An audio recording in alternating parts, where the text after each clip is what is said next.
This would impact schools in the Florida college system. So locally, that includes Florida State College at Jacksonville and St. John's River State College. The board also decided to replace the Principles of Sociology class with an American History class in an effort to provide what it calls accurate and factual accounts of the past instead of exposing students to what it describes as woke ideology. Damn. So again, banning diversity, equity, and inclusion. Florida, that is what they're doing now. Civil rights advocate and attorney Ben Crump immediately denounced the move. He said, we'll continue to go down a misguided path of censorship in Florida. I also spoke to Florida State Representative LaVon Bracey last night, and this is what she had to say. While I am gravely disappointed that the State Board of Education and Commissioner Manny Diaz has determined that DEI does not have a place in our institutions of higher learning here in the state of Florida, I am not surprised. I am not surprised that the same entity that just a few months ago talked about the benefits of enslavement is the same entity that doesn't see the benefits of DEI in our institutions of higher learning. My question is to the people of Florida, what are you going to do about it? Are you going to rage against the machine? Because the best way to rage against the machine is by voting. The best way to show that we are not pleased with these new policy, practices, procedures, and people that are in power is by lifting our voices through our vote. So my question to Florida is what you're going to do about it. Rick James said they should have never gave you niggas money. Florida public colleges said they will make sure they never will. Damn, that's basically what's happening. That's why it don't make no sense when elected officials run around here saying things like, America is not a racist country. And I was saying yesterday, racism is systematic and racism is systemic and structural. And this is just another example of racism being systemic and structural. Right. Actual systems. Folks love saying, how can you say that? Because you have money. Again, we're not talking about individuals. We're talking about systems. And you're absolutely right.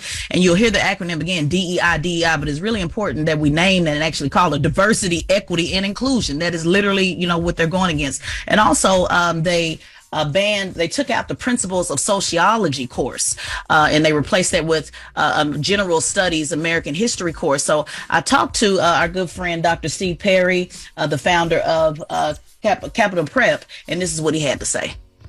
Banning sociology or African American studies or in any way diminishing the opportunity for both black and white children to learn about the struggles and overcoming of circumstances by any educational entity is anti-intellectual and anti-truth.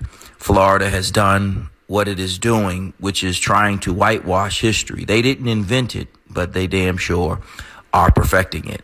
And we as a community have an obligation to make sure that we speak up boldly to ensure that all children of all races understand that this country has positives and negatives. It doesn't.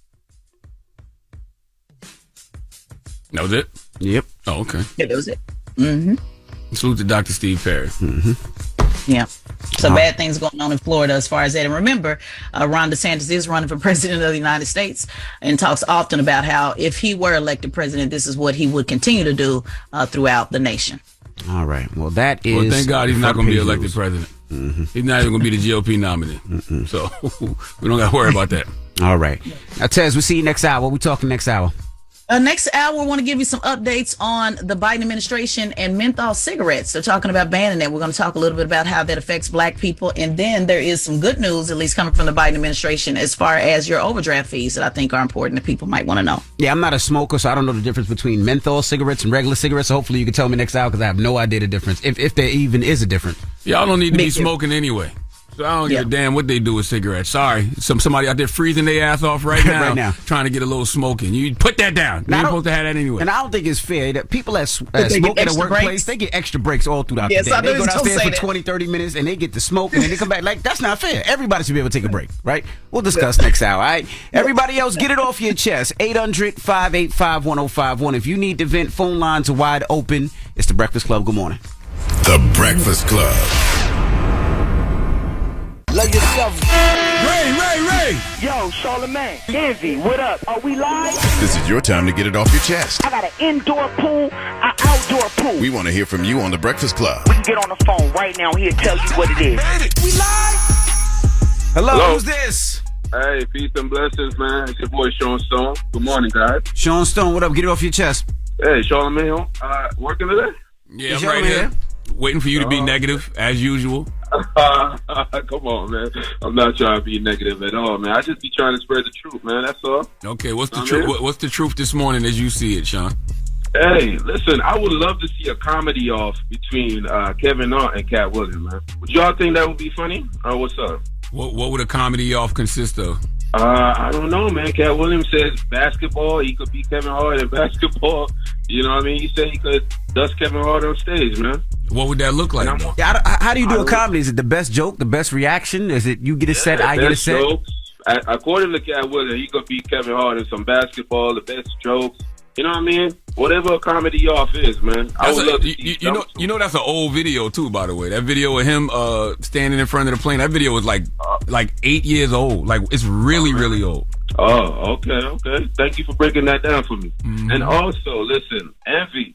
Yes, sir. I just wonder why you be lying to the people for 16 years, bro. What do you mean? On the radio, you said at 9 o'clock people could call to request something. Mm-hmm. What? Nobody can call in. I've been telling you for 14 years because that's how long we've been on. I've been telling you for 14 years he's lying. But we take requests all through the morning. I don't know if you know. No, they don't. It's a song that you want to hear, and the only time that I don't is if it's somebody's birthday. Then I usually play their birthday mix. Come on, today, man. There's nobody's birthday today. I've been looking. He's lying to you again right now. And also, I want to ask you guys. Last year, you guys been gassing us up, the listeners, telling us there's going to be a third co-host.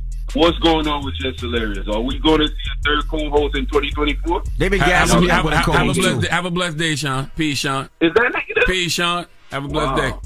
Damn, why you hang up with Sean like that? I hang up on him. I told him have a blessed day. Hello, who's this? Hello, this is B from Brooklyn. B from Brooklyn. What up? Get it off your chest. Life just been lifing, man. I got in 2 car accidents. One of them was a hit and run. Luckily, the second one, the dude stopped, I got a little point from it, but I used it to spend on my girlfriend and whatnot. But, I also got to get surgery for something from work, not even car accident related. Life just been lifing. So, how much you got for the accident? I got $1K. Okay. $1K? You must not have had a lawyer. Yeah. Y'all must have settled in the parking lot. What the hell is wrong with you? $1,000? It was a state trooper, and he left his car on. She lives in Connecticut, and he rolled into the back of my car and hit my bumper. There's no way you had a lawyer. Nah.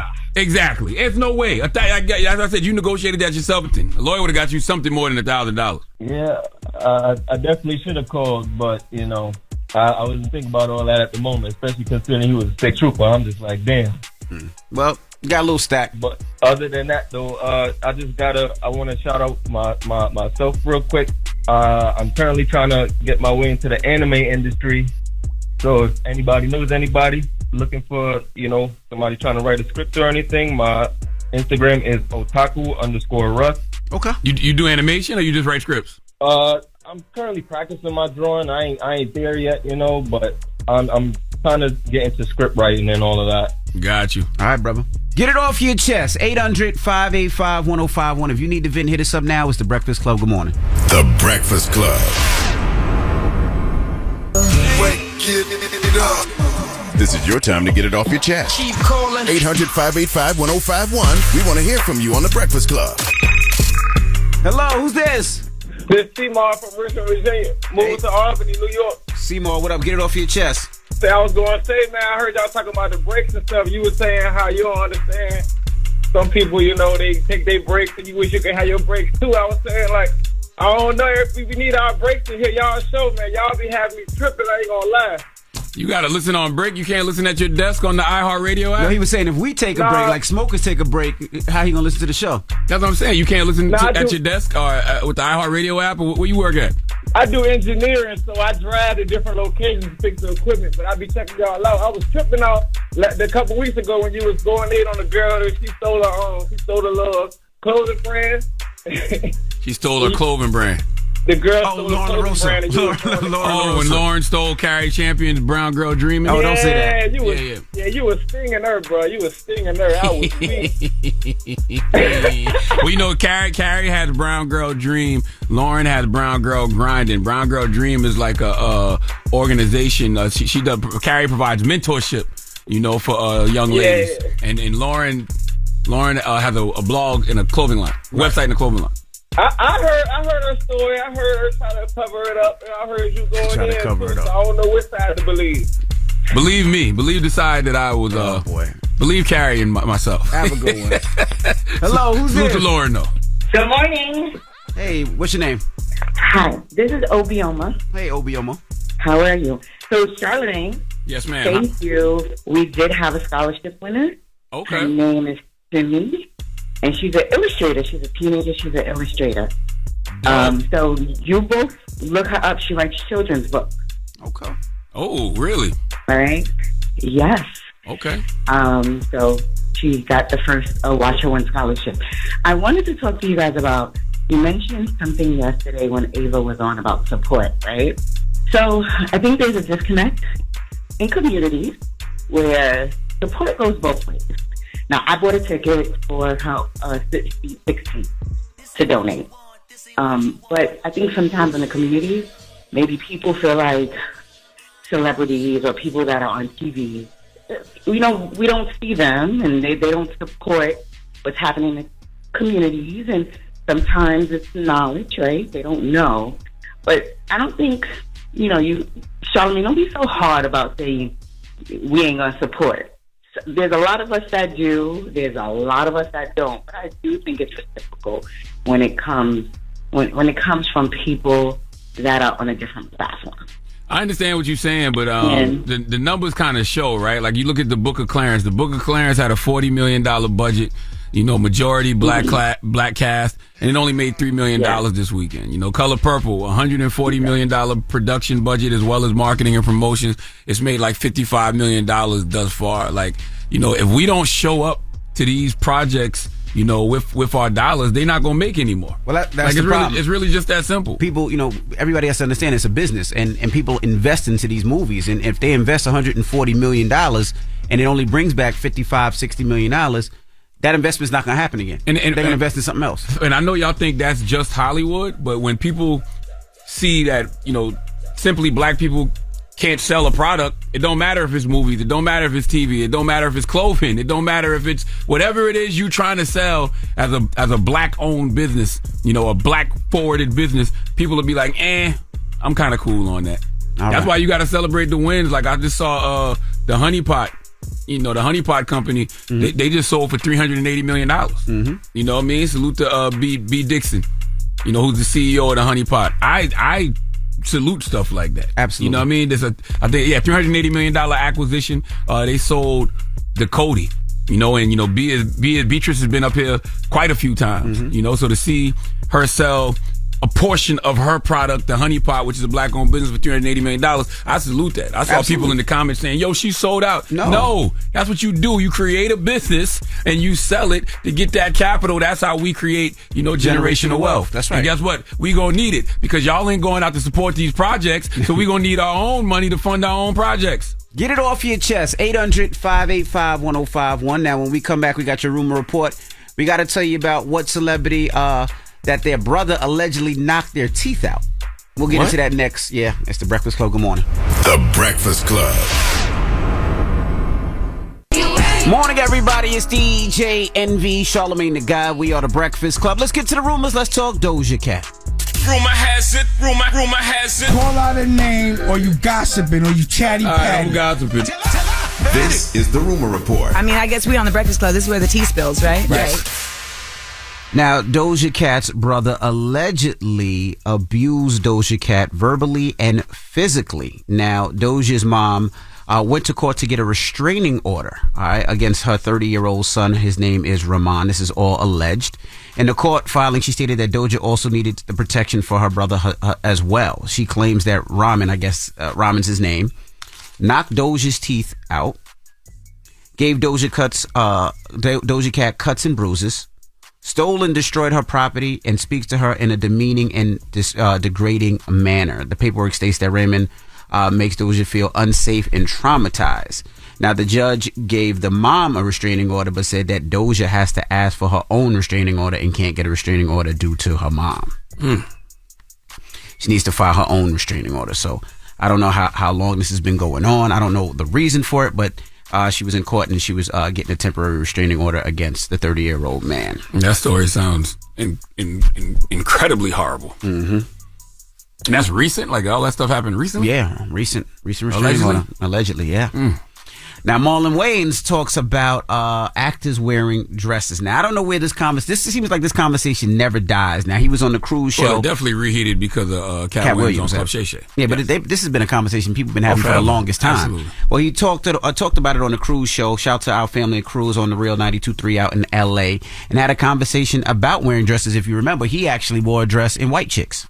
You talking to a black man that put on a dress. That conversation to me it's silly because it's a negative thing that is only in black people. We have, for some reason, been programmed to look down on the craziest parts about our experience, that we're supposed to not embrace our past, not embrace our history, not embrace our heroes, that we have to be this way. When Robin Williams puts on a dress and is Mrs. Doubtfire, he gets nominated for an Oscar, and white people think it's brilliant. His community embraces him. When black people put on dresses, all of a sudden we're labeled by our own people like something negative. We did White Chicks. That's a classic movie. Mm-hmm. That whole thing about, you put on a dress and you selling out, that is not an artist's mindset.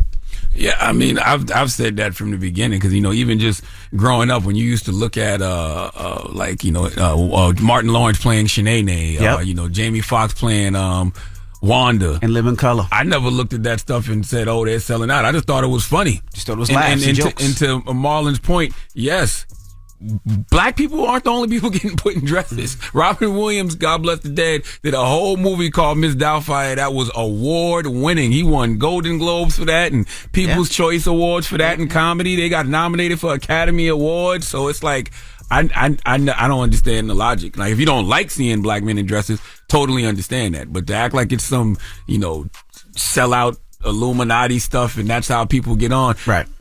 I don't know. Even I don't believe that. Commercials back in the day. Remember Larry Johnson? Grandmama. Hilarious. Grandmama. I didn't even look at it as hilarious. I just thought he was playing a character called Grandmama. And I thought it was dope because he was playing himself and Grandmama used to get busy. It never even crossed my mind about anything other than he's just, playing a character. That's right. And lastly, Halle Belly, she speaks about her pregnancy. She talks about, people ask, was DDG her first boyfriend? And she got on Instagram Live to talk about some of these things. This is her explaining about her first boyfriend. Is Didi your first boyfriend? Well, no. So I think a lot of people think he is my first boyfriend, but he's not. But I would say he's my first, real boyfriend. If you know what I mean. When you're younger and it's like, puppy love, not really anything. And then you realize, oh, I was just, 15. Yeah, he's my first real boyfriend, if that makes any sense. Boy. Listen, man. Listen. This is Charlamagne the God talking. This is Leonard McKelvey talking. We got to get somebody in here. Hey, you think I want to do these stories? You sound so crazy telling that story. Talking about her first boyfriend and puppy love. We got to get a third co-host in here. DDG, Halle Berry talks about if DDG was her first boyfriend. Let's listen to the puppy love. How you doing? You're 52. I'm definitely not 52. You're 52 talking about 52. Puppy love. Well, she talks about her pregnancy as well. You still going? Yes. You still going? Are so kind and understanding, especially of me wanting to wait to share something this sacred and beautiful. I just wanted to make sure I had a beautiful, private, healthy time in my journey. Honestly, I stayed off of all social media. I really keep myself sane and okay. I know that there was a lot of people who would always comment and be like, we know, girl, we know. And I'm like, okay, that's great that you know, but I'm going to just chill, and that's wonderful if you support me, and if not, that's okay too. I hope you have a wonderful life. Drop on a clues bomb for Holly. I only did it because that's your cousin. Listen, 100%. We definitely got to have the third co-host. But let me tell you something else. She is so right, and I don't know why you people think that y'all, number one, know these people, and why you think these people got to share every aspect of their life with you. If she chose to say, you know what, I'm going to keep my pregnancy under wraps for 9 months, that's her prerogative. She can do that. She don't owe nobody nothing at all. I think that's the best thing about it. She was able to be like, you know what, I don't care what you say. I'm going to stay low anyway. And then when I have the baby and I want to talk about it, I will. And that's what she did. I love the fact that, somebody her age didn't even feel the need, you know what I mean, to share with y'all what she got going on in her life. Because, we live in this era of oversharing. It ain't even just about age. Everybody just wants to overshare every aspect of their life. Look at what I eat. Yo, look at what color my pee was today. She was like, no, I'm going to keep this to myself. We going to have us a nice, safe pregnancy. Y'all ain't going to be putting no bad energy, no bad juju on me and mine. God bless. Right. I respect it. Well, congratulations to Halle Belly again. All right. And that is your rumor report. Now, when we come back, we got front page news. Tesla Figueroa will be joining us, and Piers Morgan will be stopping through. Yes, so don't indeed. move. It's the Breakfast Club. Good morning. The Breakfast Club. Your mornings will never be the same. Morning, everybody. It's DJ Envy, Charlamagne the Guy. We are the Breakfast Club. Let's get back in some front page news. What up, Tiz? Good morning, DJ Envy, Charlamagne the Guy. Let's start right off with Biden.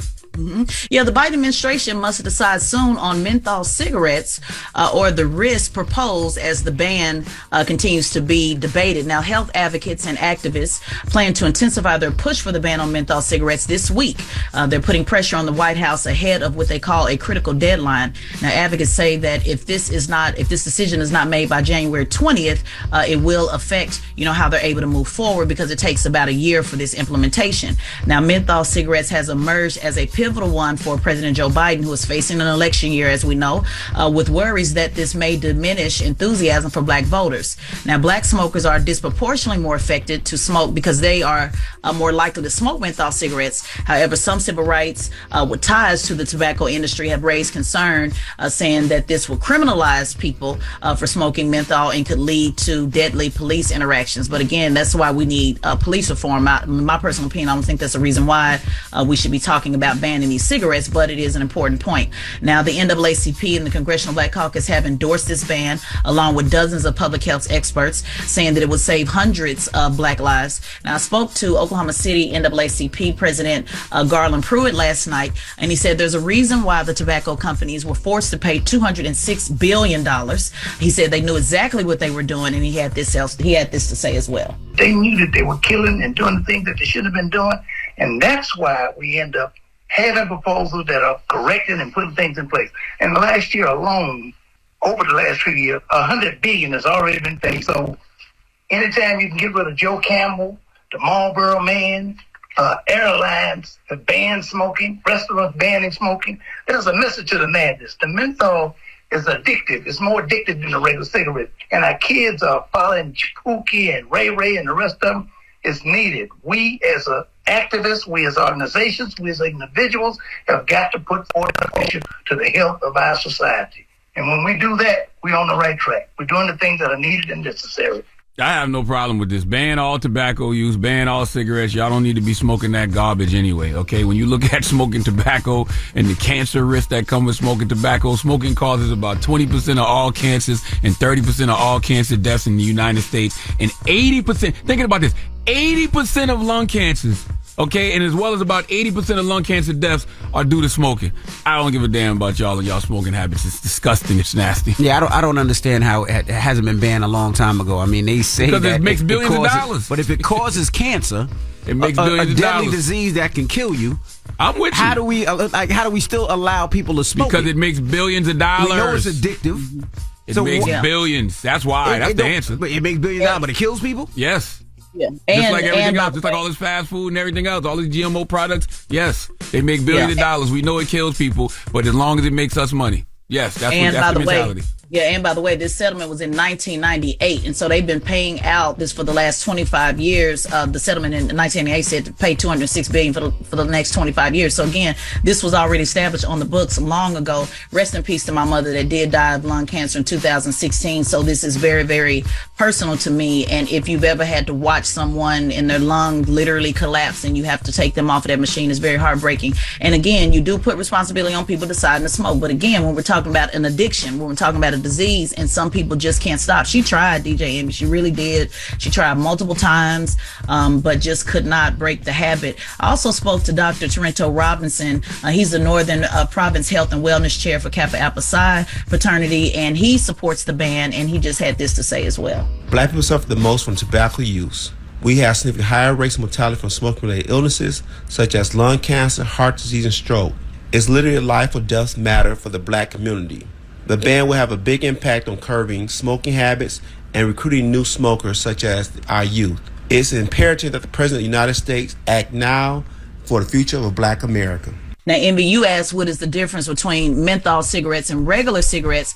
Now, the menthol cigarettes has a minty coolness of the menthol that covers up the harshness of the cigarette, so people smoke more. As a result, menthol cigarettes inhale more deeply. They smoke more cigarettes, and that means it makes it harder to quit over a lifetime, and they inhale more toxic chemicals. I also went down, I wanted to let people know a lot of the popular cigarettes that African Americans smoke, 42% of black adults smoke Newport, while 84% of young African Americans smoke this brand as well.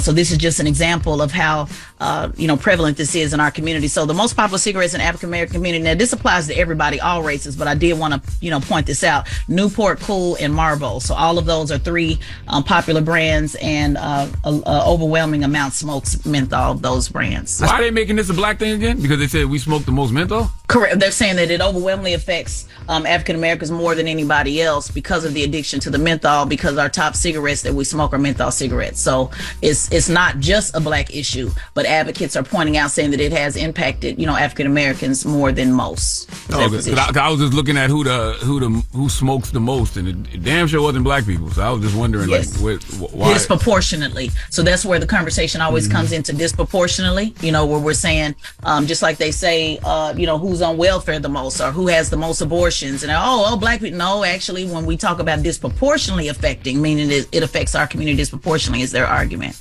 Yeah, but I also feel like if you know better, you got to do better, right? My parents smoked for 20 years, 15 to 20 years, and they were able to give it up. And I just feel like in this new generation, we have to ban it if it's killing people at alarming rates. Like the price of cigarettes are like $16, $20, $24 a carton. It's ridiculous. How old are you? How old are you? 57? I ain't 57, but I'm 45. Right? This problem has been going on way before us. Yeah, you're right. But things have changed. Like back then, not really. Parents smoked when people were pregnant back then. Like they smoked in the car. They smoked at the workplace. What's changed? Well, you can't smoke. You can't smoke in the workplace. But you said parents still. I see parents smoking in cars all the time. With kids? Yes. Jesus Christ. I know people that smoke when they're pregnant right now. Like, smoking is disgusting. And you know what else people don't never talk about? Cigarette doesn't just cause cancer in the lungs. Cigarette smoke can literally cause cancer almost anywhere in your body. And secondhand smoke is just as deadly. I mean, that's what they used to tell us when they was kids. I don't disagree with that. All right. And heart disease. You guys also talked about heart disease, so wanted to put that out there as well, that the smoking causes the blood to thicken and form clots in the veins and arteries. So nothing positive comes from smoking. Nothing. It's disgusting. All right. Well, that is front page news. I know you had another story, but we got to get to it tomorrow. No problem. Thank you, Tez. And make sure you follow Tesla Figaro on all social media platforms at Tesla Figaro, and subscribe to the Straight Shot No Chaser podcast on the Black Effect iHeartRadio podcast network. All right, now when we come back, Piers Morgan will be joining us. We're going to kick it with Piers Morgan, so don't move. It's The Breakfast Club. Good morning. The Breakfast Club. Morning, everybody. It's DJ Envy, Charlamagne the Guy. We are The Breakfast Club. We got a special guest joining us this morning. We got Piers Morgan. Welcome. Thank you. How you doing this morning? It's good to be here. I'm a little bit apprehensive because I messaged my sons to tell me the big news I was coming on. And what did they say? Well, my middle boy's a big fan of the show, and he said, Dad, you got to be careful. He said, Charlamagne's a bit of a menace. And I went, and then I didn't reply, and he then paused and then replied again. Actually, so are you, so it should be fine. You should have replied. You guys should be friends. You should have replied back. Do you know who your father is? You know what I wanted to always ask you, though, in reference to that? I heard you say once you were hired to be controversial when you got the gig at ITV. So my question is Piers Morgan actually controversial, or is it just performative? Well, look, I don't wake up in the morning and start, screaming at my family about the state of my Marmite on toast. But I am by nature very opinionated. I've encouraged my 4 kids, who range from 12 to 30, to have opinions about everything. I think if you don't have opinions, you have a lazy mind. I always believe the things I say at the time I say them. I'm happy to change my view. If somebody gives me a compelling argument for why I'm wrong, I have no problem saying, you know what, you have a point, I'm changing my perspective. But yeah, look, am I controversial? I often take issue with that because I don't actually think my views are that controversial. I actually think that they're controversial if you only judge my opinions by what Twitter, now X, says. But then 80% of the public are not on Twitter X. 80% of the public aren't on social media at all. And when I walk around the streets, whether it's in New York or LA or it's London or wherever it may be, Sydney, Australia, I get a very different reaction to the one that I get on the social media platforms, where people go, yeah, everything you say is outrageous. Well, actually, it's not. I think I have reasonably popular views, which a lot of people subscribe to. I think a bit like you. I don't know your politics, but I think a bit like you, I don't identify as left or right. I think I like to go after everybody, examine their opinions, challenge them, and I think that's the way you should be if you're in our game. So I don't like to be identified into a box about anything. So that am I controversial? I say things forcefully. I express my opinions forcefully. I don't think that's controversial. And my show, Piers Morgan Uncensored, which was what I needed to be, without people making me apologize to people I thought were lying for saying I don't believe them. But no, I love it. It's we've been on air. It'll be 2 years in April. I think we found ourselves a voice of being genuinely uncensored, platforming everybody, challenging everybody. I love it. It airs in 3 continents: Australia, the US on Fox Nation here, and Talk TV in the UK. And that leads me to my career high, which is appearing on your show. You had me on Uncensored too. I appreciate that. A few questions came out of everything you just said. Number one, did Rupert Murdoch ever try to hire you at Fox News? No, it was always about Fox Nation. Fox Nation is the kind of subscription platform that Fox has, which runs side by side with Fox News. I do a lot of Fox News stuff, like I'm doing The 5 this week for 2 days. I'll go on Sean Hannity's show and stuff. But the interesting thing for me is, whatever people think of Fox News, I'm never put under any pressure to toe any line, to have any view about an issue, nothing. Nobody even talks to me. I'm allowed to just be me and have my opinions. And I have strong opinions about a lot of cultural issues in America which do not sit well with Fox viewers, for example, about guns and things like that.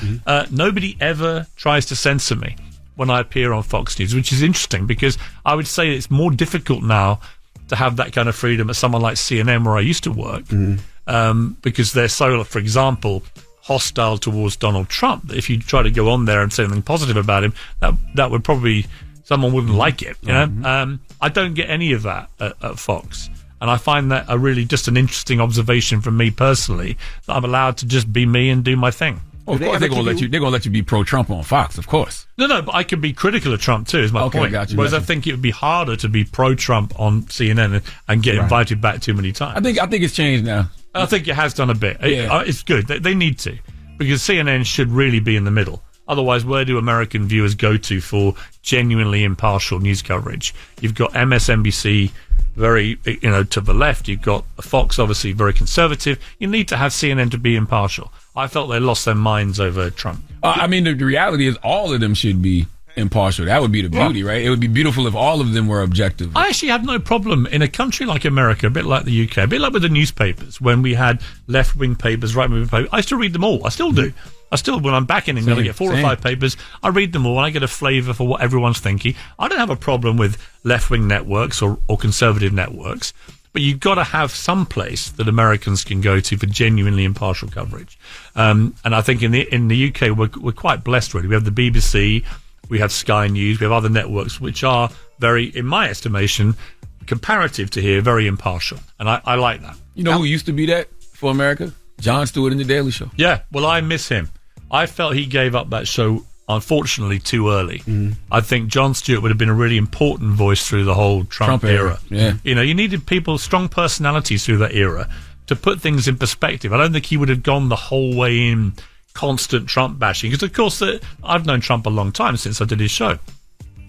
The thing about the Trump bashing is it only helps him anyway, right? I mean, I had a great conversation with Chris Rock when Trump won in 2016. And I went to the New York Knicks with my eldest son, Spencer, who was over with me.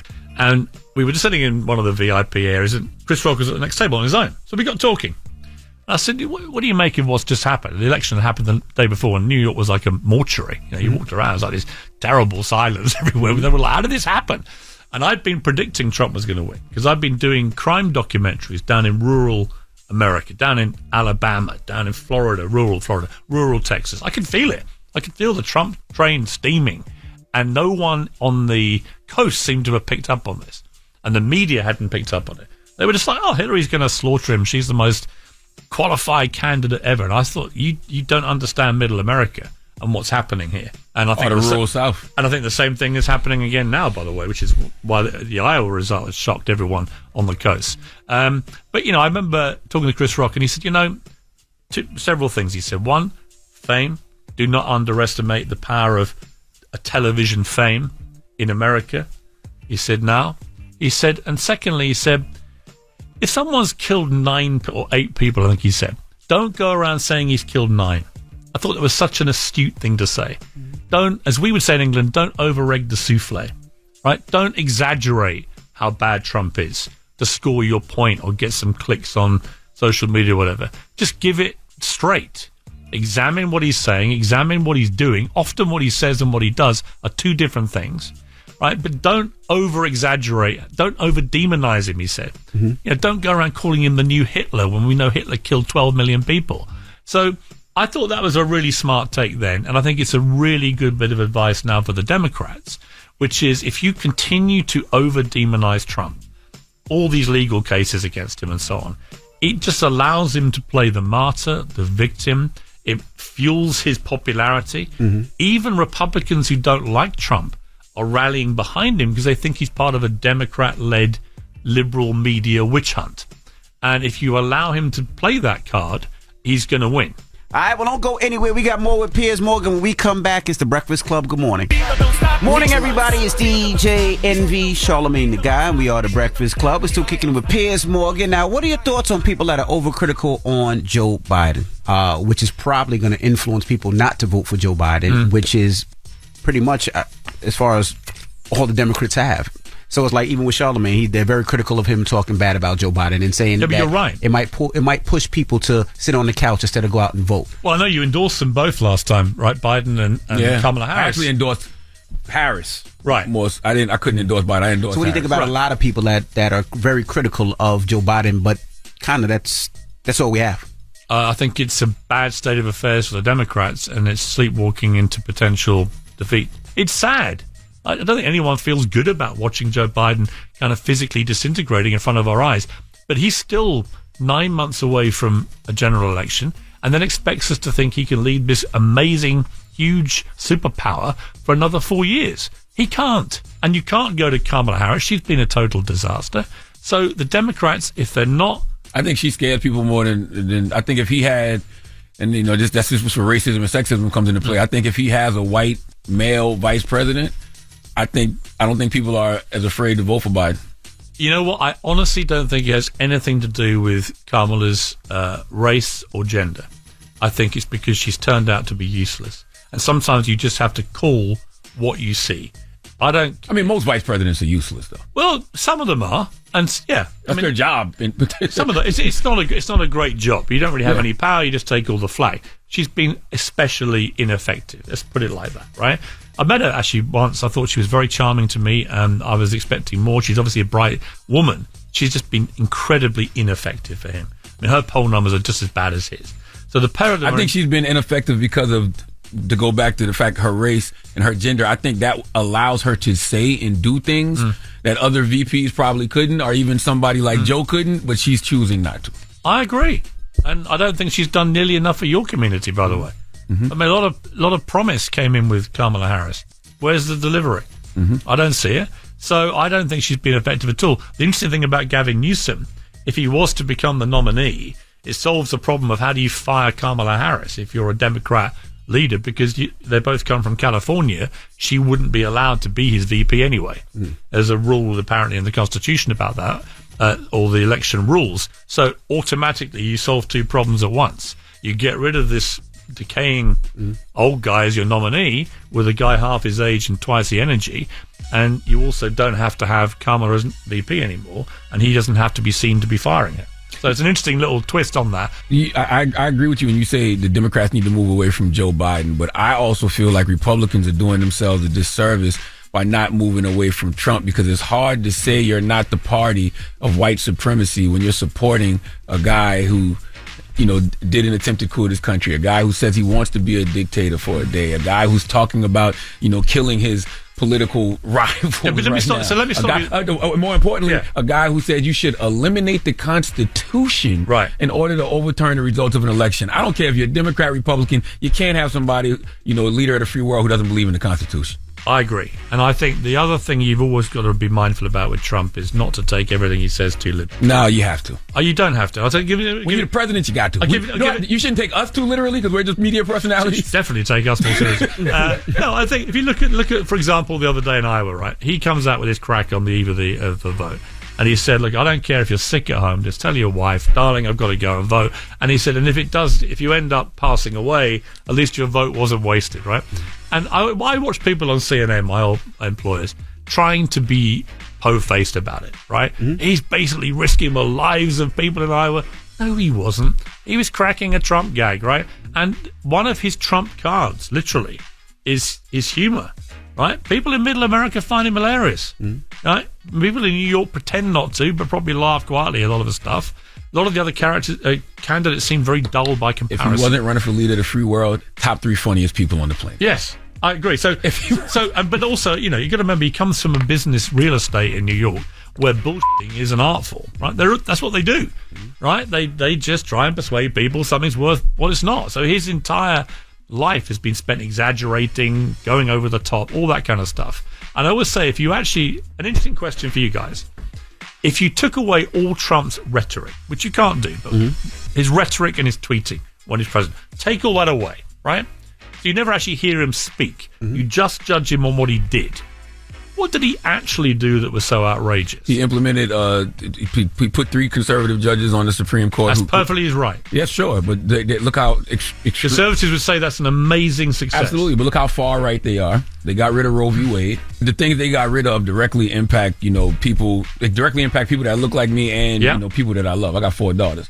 You know, Roe v. Wade is a big deal. And listen, I agree with you personally, but that is democracy, right? What you're challenging there is actually a constitutional right of an American president to nominate Supreme Court justices. He just happened to be able to do it 3 times in one tenure. That happened to now skew the court conservative. Piers, I know that's your guy, but I don't believe none of the bullshit that's coming out of his mouth. What have I said that's wrong? When you got a guy literally saying, let's get rid of the Constitution to overturn the results of an election. I agree. I'm not, no. I agree. Yeah, I'm not. I agree. And he's the guy who says America first. And there's a very good argument that someone who does that should not be allowed to run again. Absolutely. However, your Constitution makes it crystal clear that he can run again. And in fact, even... Not the 14th Amendment. The 14th Amendment said if you tried to lead a coup of this country, you are ineligible to be president. Let me tell you what's going to happen. The states that have tried to play that card, it'll go to the Supreme Court and they're going to throw it out. You know why? Because he's got Republican judges. Yes, that he put in place. Come on, Piers. You know why? Cut it out. You know why he was able to? Because he was elected your president in 2016. You're right. So if Americans didn't want Trump as president, don't vote for him. And the same applies now. Don't vote for the guy. Because you know what? If he can pack the Supreme Court with more Republican judges next time around, that's exactly what he'll do. Know what? As the Democrats will do as well. How often do you speak to Trump? I haven't spoken to him since we fell out over the last interview. But I'm sure I will do. And I'm sure that I had a chat with him before the last election. I said, after the pandemic stuff. I fell out with him when he did some ridiculous announcement that the best way to solve COVID was to inject yourself with bleach. I remember. Right? And I wrote a column saying, Mr. President, your batshit crazy ideas are going to get people killed, right? Stop it. And he unfollowed me on Twitter, which was no small thing, because he only followed 50 things on Twitter. Half of them were companies. Most of the other half were his family. I was the only non-American, I think, he followed on Twitter. So this became a big story. I didn't speak to him for a few months, and about a week before the election, maybe 2 weeks before, I was doing Fox and Friends, and they said, you know Donald Trump, what advice would you give him? And I looked down the barrel of the camera, I went, well, if he wants my advice, I said, it's not too late, just give me a call, Mr. President. Next morning, I get a call from Air Force One, I think it was, Mr. President of the United States. So on he came, like nothing had happened. Do you think there is a candidate that could be Trump?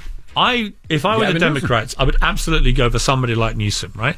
Yes, he's progressive, but he's moved himself to the centre very skillfully this in the last 6 months to a year. He's been to China and met President Xi. You think President Xi was going to meet the governor of California unless he thinks he might actually end up president one day? He looks like a president, right? He looks like someone that could run the country. He's articulate, he's intelligent, he's run one of the biggest states in the country. I think he has a lot of things going for him. I don't necessarily agree with the more progressive stuff, but I think he himself has realised his pathway to running the Democrats and to potentially becoming president is to move more to the middle ground, right? And if he does that, and he's given a chance to do that, and that can be the options for America between Trump and someone like Newsom, I think he's got a very good chance, a better chance than Biden. I agree. All right, we got more with Piers Morgan when we come back. Don't move. It's the Breakfast Club. Good morning. Morning, everybody. It's DJ Envy, Charlamagne the Guy. We are the Breakfast Club. We're still kicking it with Piers Morgan. Charlamagne? Do you regret what you said about Meghan Markle in regards to her mental health? Because, I'm a huge mental health advocate. Yeah. And none of us know what people are truly going through. Do you believe that you were insensitive to her mental health? Well, for people that don't know, what did you say? So she went on Oprah Winfrey in that infamous interview, and she made a claim that she had had suicidal thoughts, and she'd gone to a senior member of the Buckingham Palace staff and asked for help and was told you can't have any effectively because it would be bad for the royal brand. I did not believe that happened. So what's happened since? This is over 2 years ago, right? Ever since then, not a single shred of evidence or a name of that person has ever been produced. Prince Harry writes a book of over 400 pages, never mentions this. Didn't mention the racism claims either. It was like they never happened. He then said later, I didn't mean to say that the royal family were racist. We didn't. It was the media. Bullshit. You said that members of the royal family, it turned out to be King Charles and Kate, had expressed negative concern about the potential skin colour of your baby, which that conversation will have never happened. And there is no evidence that it happened in the way they tried to imply. Well, Oprah gasped in horror. And so for 2 years, the royal family have had to deal with being accused of being callous racists who don't care about a young woman's suicidal thoughts and don't care about being brazenly racist about the skin color of their child. I said, I don't believe those things happened. So you weren't dismissing her mental health and what she may have been going through. And in fact, you were dismissing what she... No, and I went on my morning show the next morning and spent a minute clarifying my view about mental health. So why do you think she's lying? I think she's a liar. And I think he, unfortunately, is a liar too. And we saw it again this week. They called their daughter Lilibet. Now, that at the time was an incredibly sensitive thing because Prince Philip was dying. And this was his nickname for his wife, the Queen. And only a very tiny number of people called her Lilibet, including him mainly. So he would sign, she would sign letters to him, Lilibet. It was very special. And it emerged that Harry and Meghan were going to call their daughter Lilibet, okay? And then when there was a big furore about this, they said, well, we had the permission of the Queen. Turned out to be an absolute lie. They did not have the permission of the Queen. Wow. A book has just come out, written by a very authoritative journalist with full access to all the royals, including all the royal household, and they've made it crystal clear that the royal household said they'd never seen the Queen so angry as when she discovered they were going to call their daughter Lilibet, her private nickname from her husband. Not least here and in the Caribbean, where, of course, many countries still are part of the Commonwealth. I think a lot of black people around the world thought, wow, they're just a bunch of nasty racists. And there's never been any evidence. And when I found out, this, you may remember a few weeks ago, this guy, Omid Scobie, who wrote a book about always supporting the Sussexes, wrote a new book about the downfall of the monarchy, as he put it. And a Dutch version of the book suddenly named Charles and Kate as the people who supposedly made these racist remarks. Everyone in Britain went, "Oh, don't be so ridiculous," right? They're the last two people on earth who'd ever be racist or say something of the negative context about a skin colour of a baby. People consider Britain to be one of the most tolerant, multicultural places on earth. And I would say that, having lived there most of my life, right? We don't have the kind of incendiary race issues that you have in America. All the history just doesn't exist in the same way.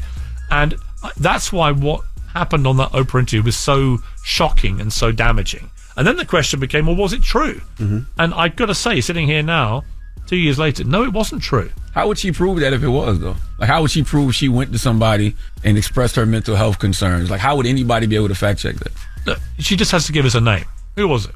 Oh, got you. Who was it? And she could have named the alleged royal racists and let them defend themselves. But instead, by not naming them, you got to remember in the Oprah interview, she said that the racism comments were made to Harry when she was pregnant. He said it was before they got engaged. That's a year and a half apart. They couldn't even decide what year this was supposed to have happened. So a lot of it just smelt to me of being wrong, untrue, very damaging. But no, none of my criticism of Meghan Markle's got anything to do with her skin colour or upbringing or anything. In fact, I would think more of her because of her background. I think it was, as I wrote in my piece on the day they got married, this is a great moment for our monarchy, which is a very white family, obviously, just historically, right? I don't blame them. It's just like a lot of families in Britain, like their family, they're very white. It was great to see someone who was not from the normal background. You know, you once said after the Meghan Markle interview that freedom of speech is a hill you're happy to die on, and you're off to spend more time with your opinions. In this era of everybody having an opinion and a voice, should people be able to say whatever they want without consequences? Well, there are, listen, even under the First Amendment, which is the most brilliant protection of free speech probably anywhere in the world, there are limitations, right? Child pornography and so on. There are things that you can't say because they have repercussions. There are laws that govern these things. Trump got taken off a lot of these social media platforms. I thought that was wrong. For the same reason, though. He shouldn't have been because, and this is a difference, I think world leaders, everything they say is a matter of historical record. No, not Trump. Not when Trump's pushing conspiracy theories yes. like not only that, telling people you can use bleach to kill COVID. They took off Trump, but they kept on the leader of the Taliban. They kept on the Ayatollah in Iran. They kept Vladimir Putin's account. Right, so are you comfortable that Trump is the one that's removed? But is Putin telling people, like you said, they inject themselves with bleach to cure COVID, where they could die? Pushing YouTube conspiracy theories? Putin is spewing conspiracy bullshit about Ukraine being a bunch of Nazis, and he's denazifying them. That's true. Right? All the time. The Taliban are spewing their bullshit on Twitter. The Ayatollah is talking about eradicating Israel. So how do you regulate this stuff? Because I draw a distinction between ordinary members of the public and world leaders. Aren't the world leaders worse? Because I think we're going to have some Orson Welles War of the World. World leaders, I think everything they say and do is a matter of historical record. You can't hide it away. Trump, I would argue, has got more popular by being taken off Twitter. I think world leaders of any kind, it's historical record. And if you take one down, you've got to take them all off.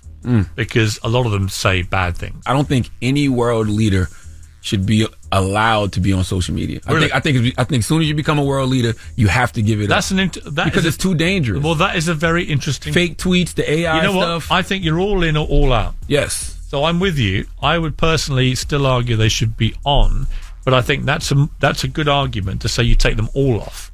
That world leaders can't tweet. They can make official statements, and the media can determine how they report those. And if they're spewing untruths and deliberate lies which are going to lead to potential violence, the media can say that in real time. Last question, probably the biggest thing we talked about. Is it true that you played the homeless bird lady in Home Alone 2? No! Was that you, Peter? It is not true. Prove it. Prove it. It's not prove me. it. No, just like you said to prove it. You got to prove it. Why don't you ask the actress who plays the bird lady, Brenda Fricker? She doesn't exist. It's a woman. What's her name? Brenda Fricker. Breakthrough, Never is heard of it. It sounds like She's you an made it actress. up. You must have got that before. It sounds like you made it up. Got it before. I had to do my Christmas card based on this 2 years ago because I got so many people going on about it. It is not me. No. And every time that bloody movie airs, which is every Christmas, I get bombarded on Twitter with, it's him, it's him. It's not me. We don't believe you. I don't believe you. I have, though, been... Piers Morgan, ladies and gentlemen. We appreciate you for joining us this morning. Guys, great to see you. Thank you so much. And it's The Breakfast Club. Good morning. Morning, everybody. It's DJ NV, Charlamagne the Guy. We are The Breakfast Club. Let's get to the rumors. Let's talk Kanye West. Rumor has it. Rumor has it. Call out a name, or you gossiping, or you chatty patty. I'm gossiping. This is the Rumor Report. I mean, I guess we on The Breakfast Club. This is where the tea spills, right? Right. Now, yesterday, Kanye West posted a picture of his new teeth. Now, he got some new teeth, titanium teeth. Now, these teeth, they say the procedure costs about $850,000. Now, his teeth were not removed, but I guess there's some type of, they call it a denture type of thing, but it's $850,000. He got it done out in Beverly Hills. And it's like a grill? It's like a grill, like a denture type of grill. If you're almost 50 years old, you should not be showing off your grill. If you're almost 50 years old, you should either be showing off your beautiful, white, natural teeth or your brand new veneers. Even though you can't help but show them off because some of y'all veneers so damn big. I do like how veneers have evolved, though. They got a lot of better. them look normal. Yeah, they got a lot better. They're not as big as the chiclets or the horse teeth anymore. When y'all first was getting them, y'all looked like y'all just wanted to walk around and chew through anything. Mm-hmm. Now, also, TMZ reported yesterday that allegedly Kanye West is going to release a 40-minute apology video. That's before his single comes out. He's going to apologize for some of the anti-Semitic things and comments that he made a couple of months ago. Oh, God. So that should be coming out before his single drops. Now, Arnold Schwarzenegger, he was detained in the airport for an unregistered watch. Now, I'm going to break this down after we hear the news report. Schwarzenegger running into trouble in Germany over a pricey watch. Tonight, ABC News learning the actor and former California governor was held at the Munich airport for about 3 hours. Schwarzenegger was traveling from LAX to Munich and did not declare an expensive watch he was wearing when he landed. He agreed to prepay a customs tax to clear it up, but the credit card machine didn't work, so customs officials made him go to an ATM to get cash. The only problem, the ATM withdrawal limit was too low and the bank was closed. Well, finally, they found a machine that worked. He paid taxes and a penalty, and they let him go. Yeah, so what happened was he was wearing the watch that he was actually going to, auction off for a great cause. But when you travel overseas and you have the box, sometimes they ask you to claim it. And the reason why is a lot of times these watches and these goods that you buy overseas and other places cost a lot of money, and you could get it a lot cheaper in those places, and they want to tax you for it. They felt like he didn't pay the proper taxes, so they made him get to pay the tax right then and there. They said it was roughly around, the watch was roughly about $26,000, and they made him pay allegedly $38,000 of taxes. So he had to go to the ATM and pay it right then and there. I don't even know what you're talking about right now, but I'm sitting here thinking about the last story you talked about with Kanye, right? Mm-hmm. You really can't listen to anything that comes out of Kanye West's mouth. You can't believe anything that he says. I was watching Dame Dash on Willie D's show. Salute to Willie D, salute to Dame Dash. Great conversation. And he was saying how Kanye is just a troll. Mm-hmm. And he said Kanye has always been a troll. Mm-hmm. And he does things for attention. Mm-hmm. And this is a time where he was seeking attention, and it backfired on him. So he ends up losing the Adidas deal and all types of other stuff. And now he apologized on Instagram in Hebrew. Correct. Now they saying he's going to put out a 40-minute apology. It's allegedly current. Clearly, because something ain't working for him right now. Did those sock shoes sell? I don't know. I didn't. He's only doing this because he's not garnering the attention that he so desperately seeks all of the time. I'm sure. And now he's up going to do a 40-minute. I don't know if that story is true, but if it is, he's only doing that 40-minute apology to garner attention. Something isn't working for him. It's not the music, right? Right. Nobody's playing anything off the was it Kanye and Ty Dolla $ign, right? Oh, it didn't come out yet. They postponed it. But didn't they put out singles? I don't think so. Damn. I know there was something circulating. I thought they put out singles with Lil Durk or something. Yeah, but nothing. The sock shoes? I don't see nobody walking around in those. No. You know what I mean? I'm just saying. Nobody has. You can't believe anything that comes out of his mouth, because everything that comes out of his mouth, he only does things for attention. Kanye is about Kanye. All right. And clearly, he's not getting the attention he needs right now. Yeah. And lastly, Snoop Dogg talks about why he turned down an OnlyFans offer. OnlyFans ain't for the men. It's for women. You go in there peeping, it's for the women. If you go in there peeping, that's on your you ain't but it's not for you. Actually, if you from the Whoop Bop community, you can do that. But if you from our community, you ain't sneaking a peek at your homeboy. No, I'm doing the OnlyFans for the ladies. I'm trying to, give the ladies a glimpse of a real. Slink, they got at me when one of them little girls she made like 20 million on that, right? They was like, OnlyFans want you to come on there and snoop and do. You can do about 100 million. All you gotta do is pull that thing out. I got a black white. Ain't no way in the world she gonna allow me to go on there and pull that thing out for no amount of money. Yeah. So now this is allegedly. This is why you can't believe everything that you hear. Now this is what celebs are reportedly making on OnlyFans. Now who's doing this report? Now I don't know. They say bunch of liars. Chris Brown makes 15 million. They said DJ Khaled makes 4 million.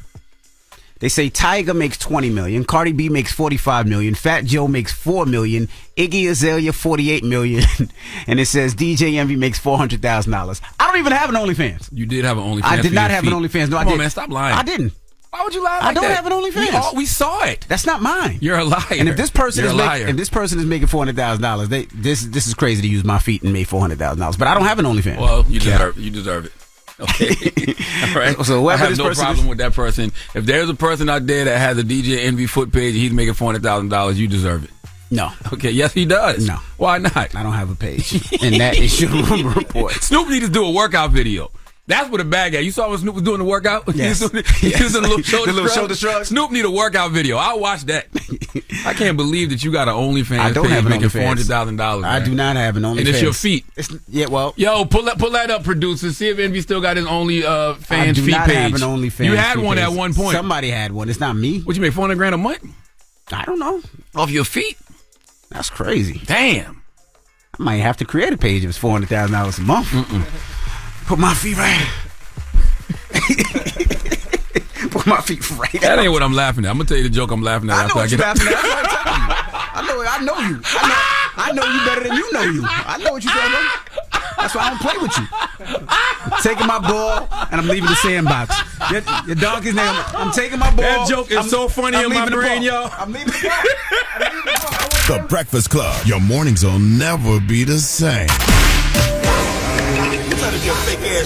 Some donkey today just saw themselves. I've been watching Charlamagne. I was ready for it. I never heard of a donkey the other day. What is it? I'm a donkey. Say it again, Charlamagne. I'm a donkey. Yes, you are a donkey. I'll show you how to act a donkey. Everything that Charlamagne is saying is true. That damn Taylor knows she know how to make a good intro, don't she? Drop on the clues bombs for Taylor. Taylor made it. Okay? Donkey today for Thursday, January 18th goes to 33-year-old Rhoda Osmond of Houston, Texas. Rhoda has been charged with felony theft by deception. Now, many of y'all remember Rhoda because she went viral after posting a video of her saying that she got hit in the head with a brick. Okay, because she refused to give a man her phone number. It was all over Shade Room and World Star. One of those situations that caused the digital divide between men and women to grow wider. You know, it's always a gender war on social media. There's literally a podcast community, a YouTube broadcast community called the Manosphere. And these folks make a living, if you want to call it that, off men versus women fighting online. Okay, and this Rhoda Osmond situation definitely had folks at odds because once again, she claims she got hit in the face with a brick because she didn't give a man her phone number. Very triggering story for a lot of women, okay, because this has happened to a lot of women, all right? They ignored the guy, didn't give him the correct number, and the guy physically assaulted them in some way. It's a shame that so many women feel forced to give up their numbers to dudes because some dudes be so aggressive that they don't even realize the only reason the woman is giving up her number is because she shook to death, okay? And plenty of women have told me that they can't give out a fake number because dudes be literally calling right there on the spot. Okay, and if she gives them a wrong number, it makes the prospects of danger even greater. Okay, so when women who have that fear or who have been assaulted because they ignored a man saw Rhoda Osmond's story, it was very triggering. Okay, but what I also remember from that story is brothers from around Rhoda's way, brothers from her community saying Rhoda is a liar. And she's a known liar and has pulled stunts like this before. Personally, I didn't know what to believe. Okay, I just listened to both sides. Let's flash back to the original report, courtesy of Fox 5. Woman is recovering after she's the rejection that took a dangerous turn. A Houston woman is recovering after she says a man hit her in the head, in the face with a brick. Roques says he attacked her after she refused to give him her cell phone number. All while a crowd of men stood there watching. Have I ever done to anybody in my life to deserve this?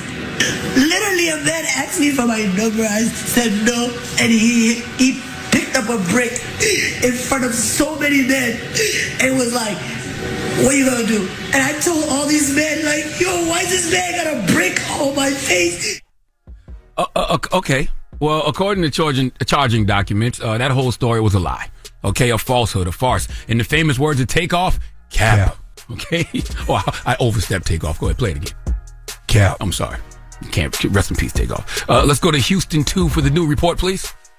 Yo, this man just hit me in my face with a brick, and all these black men just watched. This video with more than 1 million likes on the Shade Room's Instagram page captured the moments after what appeared to be a brutal attack in West Houston. She told the detective that responded that she was hit in the head with a brick after she refused to give her phone number to a guy on the street. And was that verified by any of the evidence that detectives looked at?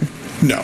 That was not verified. Harris County prosecutor Keith Houston says surveillance videos from that early September morning show Osmond hitting a man first. So she's the one she was the aggressor? She was the aggressor, yes. And it was a water bottle that hit her, not a brick? He did have a water bottle in his hand, and we think that's what left the mark. According to court documents, she asked someone else to launch this GoFundMe for her recovery, raising more than $42,000.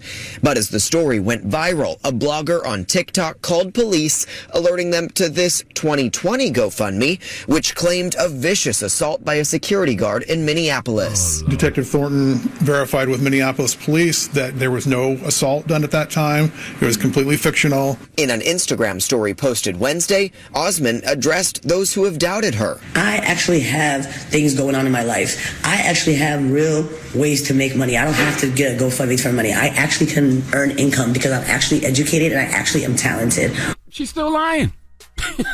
She's still lying. Remember when y'all gave those men flack for not coming to that woman's defense and all those guys said she was lying? Those men were right. Okay, she's got a history of this, all right? This is why when I see a lot of GoFundMes, my first thought is go F yourself. Okay, you just can't trust people. Folks come up with all these sob stories and they pull at our heartstrings, and next thing you know, we digging in our pockets, thinking we donating to a worthy cause, and all we donating to is somebody's wig installation fund. All right, this is also another reason why you can't rush to conclusions because of things you see on social media. We jump out the window, we pick these sides and don't have any facts. All we have is how this video makes us feel. And guess what? Feelings aren't facts. Your feelings often lie to you. Your feelings are not a good judge of anything, and feelings cannot last. They're just a chemical reaction in your brain. That's it. Which is why I laugh often at things on social media, especially when these folks talk about things they have no clue of with such confidence. Y'all have no idea how bad you all get manipulated. Now, Rhoda should be charged with more than felony theft by deception, because if she hadn't been found out, if they hadn't found out she was lying, she was ready and willing to send some innocent man to jail for a crime that didn't even happen. She told police it was an unknown man, but guarantee if they would have picked someone up, she would have said it was him. So sometimes you have to get on some Minority Report stuff and charge people for what they thought about doing. You have to start making examples of people. And once again, I've said this a million times. This is why believe all women is nonsense. You shouldn't believe all of anything anyone tells you. Okay, there's not one group on this planet that you should believe all of what they tell you. We should listen to people, listen to all people, and believe all proof. Okay, simple. And stories like Rhonda are why we should get rid of the all. Believe women? Okay, cool. I read once that believe women meant don't assume women as a gender are especially vindictive and recognize that false allegations are no less common than real ones. I can live with that. That makes sense to me. And Rhonda, you need to apologize. All right, we never hear people who make these false allegations and then get found out apologize. The main reason she should apologize is because she makes it bad for all the women who have actually been through what she lied about. Please give Rhoda Osmond the sweet sounds of the Hamiltons. Oh, now you are the donkey of the day. You are the donkey of the day. Yeehaw. Well, thank you for that donkey today. Yes, indeed. All right. Now, when we come back, where you want to go? 800-585-1051. Which way you want to go? What are you talking about? We could do... You want to talk about your only feet? No, I'm not going to talk about my only feet. Seen two interesting things in the news yesterday. One was a supermodel named Beverly Johnson. OG Beverly Johnson. That's right, supermodel. She said that, she has to stay slim because she's a supermodel. And back in the day, her diet... she was a supermodel back in the day. Yeah, supermodel back in the day. So her diet back in the day was she would have to have 2 eggs, a bowl of rice every week, and some cocaine to make sure she stayed slim. Well, the cocaine was much more organic back then. Fresh off the plant. It wasn't like all that stepped on. They wasn't mixing it with Rihanna's makeup like they be doing now. I don't know, but that is the question. 800-585-1051. What's the organic diet? You said an egg? What? Cocaine? What else? And a bowl of rice.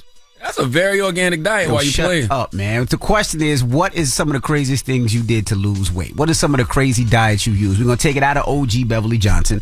I had a friend that ate nothing but grapes to lose weight. And it worked. It actually worked. He lost about 20, 30 pounds to lose weight. I'm sure if that's all he ate was grapes. Yeah. So that is the question. 800-585-1051. What's the craziest thing you've done to lose weight? Everybody using that. What's that pen called?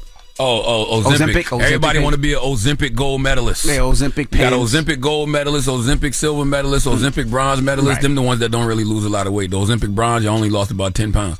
But you got diarrhea crazy, though, because of that pen. Is that some of the side effects? That's what I heard. Uncontrollable diarrhea. Uncontrollable? Butthole stay open. Oh, my goodness. Stay open. Okay, 800-5... Whistling while you work. You hear me?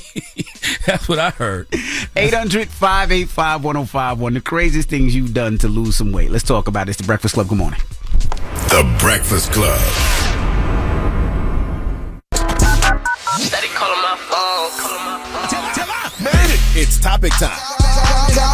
Call 800-585-1051 to join into the discussion with The Breakfast Club.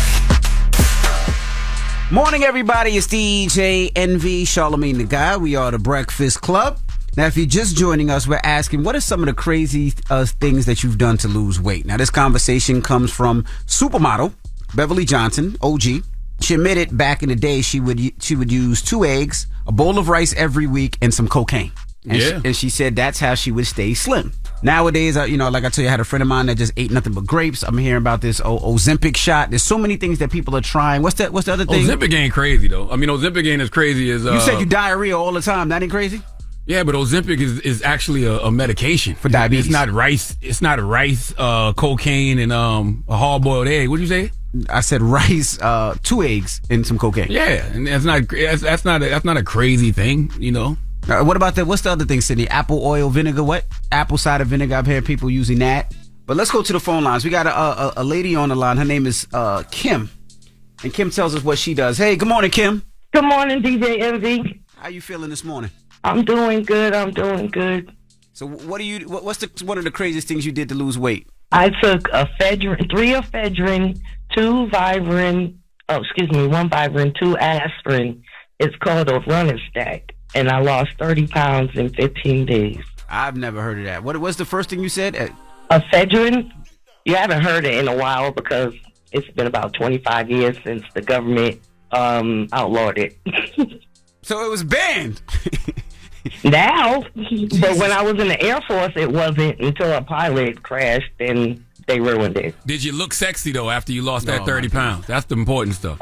Oh, hell yeah. I'm sexy anyway, but hell yeah. That was back to my player weight. Okay, see, now we talking, so was it worth it? Hell yeah. I had to stay off the weight program. Okay. All right. Well, thank you, Mama. We got Will on the line. Will, good morning. Good morning. How y'all doing? What's up, Will? What's the craziest thing you did to lose weight, brother? All right, man. So at the time, I used to live with a homeboy, and I told my homeboy, yo, bro, listen, all my food, if it's a burger, if it's a fries, if it's a taco, whatever it is, bro, even if we're rolling up, but laxative and everything, I consume everything. So what that did was made me all day. 305 to 210 in a couple months. Damn. What method? From Miami to another area code I don't know nothing about. He said 202. 202 is D.C., Maryland. So, yeah, from Miami to Maryland. So I thought he said 210. Damn. Hey, I'm not... man. Listen, here's the thing. None of this stuff is crazy if it works, by the way. I don't know if it, but it might not be healthy. If it don't kill you, if it don't kill you and, it don't affect your health and it works, it's worth it. Hello, Angel. Yeah? Hey, good morning. Hey, good morning. I did not think I was really going to talk to y'all, but... What's the craziest thing you did to lose some weight? Craziest thing I did to lose weight is I went to Mexico and got a dash of fleas because here my BMI was too low, so Mexico will let you do it.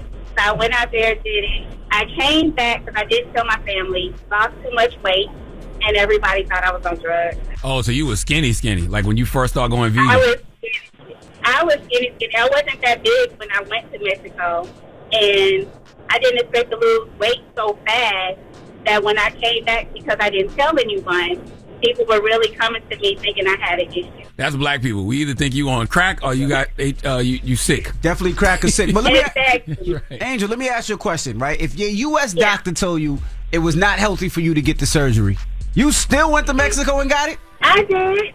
Don't judge me, sis. I'm not judging you, but if you would have died, that would have been your fault. Okay, you're right about that. I definitely took a risk, but that's why it's the craziest thing I did to lose weight. I know it was crazy. Have you kept the weight off at least? No, I'm still having a hard time gaining weight back. Look at you. You want to go to Mexico again so bad? I'm good. I don't want to. I cannot believe it. You know what I'm saying? Hey, Big Mac, I hope you're writing all of this down. Well, wherever you at. I'm hoping he's not. I'm hoping he don't do the cocaine one. I'm hoping he don't go to Mexico. I hope he's not writing them down. No, I hope you're writing them all down. 800-585-1051. What are some of the craziest things you did to lose weight? Let's bring Mack in. Let's see if he did anything to lose weight. No, why? You got eyes. That's just stupid. It's the Breakfast Club. Good morning. The kill him is old. Tell made it. If y'all talking about it, you know we talking about it. It's topic time. Call 800-585-1051 to join into the discussion with the Breakfast Club. Morning, everybody. It's DJ NV, Charlamagne the Guy. We are the Breakfast Club. If you're just joining us, we're asking what are some of the craziest things you've done to lose weight. Now, this conversation comes from OG supermodel Beverly Johnson. She admitted to using cocaine, 2 eggs, and a bowl of rice every week to make sure she stayed slim. I wonder how many times a day did she eat that? Did she eat that once a day? That's crazy. I don't know. And by the way, salute to Beverly Johnson. Beverly Johnson is the OG. She's like 71 years old. I wonder when you're on that type of diet, how does that affect you mentally and emotionally? Like, how is she able to show up and still perform and be the supermodel that, so many people knew and loved, on that type of diet? Because that type of diet affects you mentally and emotionally as well. Right. All right, well, let's go to the phone line. We have Rihanna. What's your name, Mama?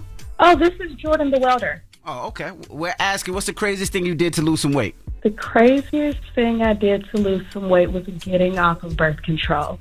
And then I got pregnant, and now I'm heavier than what I was before. Hold on now. You said you got off birth control? Yeah, I got off of birth control to lose weight. Mm-hmm. And then I got pregnant. And gained it all back. So with the pregnancy, I gained weight, so now I'm heavier than what I was before. Damn. Well, sorry to hear that. Yeah. At least you got a child out of it, though. You got your little baby out of it. Yeah, I love my baby. All right. Thank you, Mama.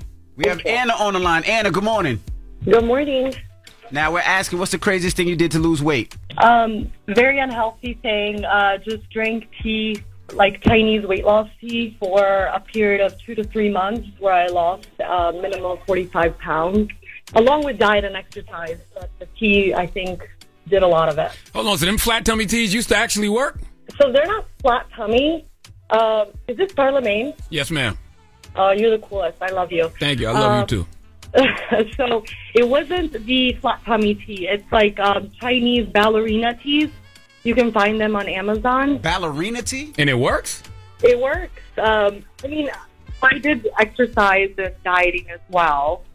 But I think that was a major thing that just kicked off, the weight loss. Now, see, that's what I was going to ask, too. Because are y'all using these products and also dieting and working out? Because a lot of these products come with instructions, and the instructions will say, change your diet. It's a combination of everything. So I think if alone I had just taken the tea, I think I would have also lost weight, just not at that speed or at that, where I lost 45 within a couple of months, So it was a combination of both. Okay. Thank you, Mama. Hello, who's this? Tati. Hey, Tati. What's the craziest thing you did to lose some weight, Tati? Alright, so I'm gonna start off. I started off with this lipo, right? So I had lipo about 4 or 5 times. You had wait. You had lipo 5 times? So yeah, so I did my stomach twice. I did my back twice. All like, what is it called? LA Carte? Like when you do one at a time. Then I did my arms. So yeah, it was 5 different occasions. Right? How big was your back that you had to go get it done twice? Oh no, I wasn't that big. Not that big, but you know, it's addictive. It's like tattoos. Really? So had it done. Yeah, it is. Had it done. But I'm lazy. I don't like to really work out. I don't like sweating. So I never did that. So I'm on TikTok and they like, oh, this Chinese tea at work. It's like a laxative. Yeah, we just heard about it. Ballerina tea. Yep. Oh my God. But time out. Did you work? Did you? Stomach pain. It's the like cramping. Is you on the toilet? You sweating? It's almost like you got a stomach virus, but you just not throwing up. Did you work out as well? Did you work out and change your diet too? She said no. She'll like sweating. I don't like sweating. So I don't work out, but I do eat very well. I try to do that. So I'm not going for no more lipo, no more. So I definitely made a lifestyle change, and now I'm eating right. So therefore, you know, I don't go back under the night again. You don't like sweating, but you was on that toilet sweating your ass off. Right, and that was my last time. I said that's not for me. All right. And it's not but water weight anyway. All right, lady loose booty. You have a good day. Have a good one. What's the moral of the story? The moral of the story is I'm about to start selling weight loss napkins, okay? And it's going to be these napkins, right? Mm-hmm. And on these napkins, it's going to have a Mediterranean diet, and it's going to tell you what you need to be doing. So you need to be doing your vegetables and your fruits and your whole grains and your fish and your nuts and your lentils and your olive oil. And it's going to tell you that you need to work out 3-4 times a week. So basically, you buy this napkin, and on this napkin, it's going to have a diet, okay? And you tell exercise plan. And it's going to help you lose weight. This napkin. Okay. Yep. We can try it in-house first. Yes. Give it to Mac. With Mac. See if it works. Mac, I hope you wrote all of these options down, okay? Because you're going to try about 5 or 6 of them. Jesus. All right? We're going to unbig your back. All right? Unbig your back. Okay? Before you leave here. All right. Well, when we come back, we got your rumor report. A bunch of your favorite artists are being sued. We'll tell you all about it. Don't move. It's The Breakfast Club. Good morning. The Breakfast Club. All right. Morning, everybody. It's DJ NV, Charlamagne the Guy. We are The Breakfast Club. Let's get to the rumors. Let's talk lawsuits. Rumor has it. Call out a name, or you gossiping, or you chatty patty. I'm gossiping. This is the rumor report. I mean, I guess we on The Breakfast Club. This is where the tea spills, right? Right. Now, Ice Spice is being sued for copyright infringement. That's for her song In the Mood. Now, an artist named D. Chambers is accusing Ice Spice of stealing his record. Let's take a listen to both of them. I don't know who came first, but he's got a case. So he's got a case. Yeah. I mean, he sounded like he got a case to me. Yeah. I mean, but you know, a producer could hear the record, or somebody could have heard the hook, you know, and bought it to Ice Spice. I don't know how that works, but either way, it sounds like he got a case to me. Yeah. Now, also, Floyd Mayweather Jr. is being sued by a man who alleges his bodyguard assaulted him at a LA Live yard house. I guess they saying the fan was just being too aggressive, allegedly, and the bodyguard stepped in. But now Floyd Mayweather is being sued. Well, I mean, the bodyguard was doing his job, right? I mean, if the guy was being aggressive and there was a threat, you got to, you know, eliminate the threat. Correct. We'll say allegedly. Right? Yep. Allegedly. That's right. Now, also, James Dolan. You know, James Dolan is the New York Knicks owner. He's being accused of sexual assault, and he's being sued. Tonight, James Dolan, the owner of the Knicks and head of Madison Square Garden, is accused of sexual assault. Ryan Field is in the newsroom with details. Ryan? That's right, Sandra. A woman filed a lawsuit in federal court that not only accused James Dolan of sexual assault, but also disgraced media mogul Harvey Weinstein. The woman, Kelly Croft, says 10 years ago she was a massage therapist hired by the classic rock band The Eagles. She met Dolan, who moonlights as a blues musician, when his band was opening for the Eagles. She claims she was pressured into having sex with Dolan back in 2014. Dolan's lawyer releasing a statement that read in part, quote, "There is absolutely no merit to any of the allegations against Mr. Dolan. Kelly Croft and James Dolan had a friendship. Mr. Dolan always believed Miss Croft to be a good person, and she's surprised she would agree to these claims." So what, are you going to fight him? I guess so. All right. Now, also, we got to salute Martin Lawrence. Now, after the Emmys, people were concerned about his appearance. They said he was talking slow. They said he sounded like he was slurring his words. Well, this is him at the Emmys. Wow. This is a real moment. Yeah. Special moment. Keep going. Well, you know what? It's all good. It's all good. You know, I'm just excited to be here on the Emmy stage with this tremendous cast of the Martin Show. That's right. Yeah. Now, his team responded and said Martin is in great shape. They said he just finished filming the next Bad Boys movie. He's going on a comedy tour this summer. And they said his long pauses were because of a technical glitch on the teleprompter due to last-minute changes to the script. Here's the thing. What are y'all basing this on? Because if you're basing this off watching Martin 30 years ago on TV when he was, what's up? Number one, that was a character. Number two, that was 30 years ago. Right. You know, was it 30 years? How long ago was Martin? It was a long time ago, right? At least 30. Close to it. Yeah, close to around 30. So it's like, I always wonder when people say things like that, what are they basing it on? You do know, even though we see the reruns all the time, that person is aged. You know what I mean? That person might be moving a little slower than they used to. So what? That happens with age. And not only that, if you ever had to read off a teleprompter and they start changing the script on the teleprompter, especially when the teleprompter is far away and you ain't got your glasses or your Dr. Della Russo and you got to read those things, it's kind of difficult. You know, so man is 58 years old. I just think in our minds we always see Martin as Martin. Yeah, that's what I really believe. So when you don't see him acting like that, you're like, man, what's wrong? That's right. What's wrong with you for believing everything that you see on TV? And lastly, we got to salute and drop a bomb for Timbaland. Timbaland is being inducted into the 2024 class of the Songwriters Hall of Fame. He definitely deserves it. Ceremony is in New York, June 13th. Some other hip-hop acts that are in the Songwriters Hall of Fame, there's only 4. Jay-Z, the Neptunes, Missy Elliott, and Jermaine Dupri. Wow. Salute to the good brother Timbaland. That's a great company to be in, and he definitely deserves to be in there. That's why Timbaland went and bought that new hairline. Timbaland knew this was coming. Ready. That's why he started losing all the weight and everything. That's why he went out there and got that new head of hair. All right. Well, that is your rumor report. Salute to Timbaland. Yeah, shout out to Timbaland. His new head of hair. All right. Now, I'm about to coach. I'm gonna see if I can help coach. My daughter is getting into basketball. She is 11, and the coach just hit me and said that he's the coach. So I'm gonna help him out. I'm gonna be a co-coach or assistant coach and help them get right. For what? Because I get busy in basketball. I get busy. I'm nice. Ask about me. Never mind. I'm not messing with you. People's Choice. I'm not talking about wow. People's Choice mixes up next 800. This joke in my head. This one hitting too. I'm gonna be honest with you. Stop taking my ball. I'm leaving the sandbox. Red gets to hear them all. Red, the only person get to hear. I'm bored up. I don't want to talk. It's enough. The Breakfast Club. I hate y'all. The Breakfast Club. Your mornings will never be the same. Morning, everybody. It's DJ NV, Charlamagne the Guy. We are the Breakfast Club. We got to salute Piers Morgan for joining us this morning. Yes, salute to Piers Morgan. Make sure you check out Piers Morgan Uncensored, which is a great show. Piers is like, I like Piers, you know what I mean? And the reason I enjoy watching Piers is because he's on side sometimes, but for the most part, he's really very nuanced with his commentary.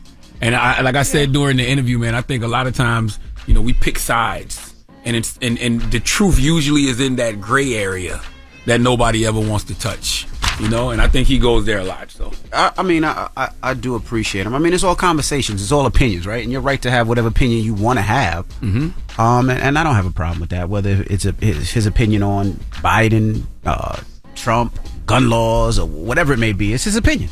And you don't realize how much you and a person sharing opinion till y'all actually have a conversation. That's right. You know, if you already approach it thinking that you know what this person is going to be on, you know, you do yourself a disservice a lot of times.